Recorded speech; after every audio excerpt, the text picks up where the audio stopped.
Exceptionnellement, j'étais relativement confiant. Je ne suis pas de nature à être optimiste avant une course, mais je me souviens elle venait de finir 4e du Cornulier sur une distance qui n'est pas trop la sienne. Donc là, j'étais confiant pour être dans les 3. C'était une jument qui était assez difficile à entraîner, à monter. Il fallait y arriver à la canaliser. Et c'est pour ça que sur les 2100, elle était plus à l'aise parce qu'on la laissait, on la laissait dérouler, quoi. Et puis d'ailleurs, on a passé le poteau, on était second, hein. C'était déjà une victoire pour nous d'être second.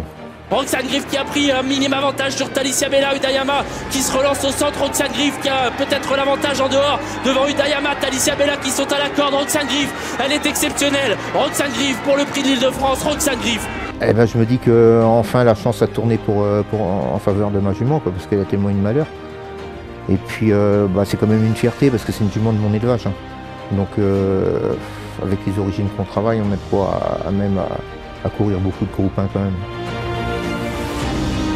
C'est une jument qui a eu beaucoup de malheur dans sa vie. Elle avait été victime d'une chute à fin 3 ans. Elle était revenue bien et après le Normandie, auquel elle était 4e, elle courait super bien. Elle avait été victime d'une tendinite à un postérieur, donc c'est très difficile à réparer. Elle a été arrêtée deux fois 6 mois, donc tout le mérite revient quand même à elle. C'était une mère courageuse.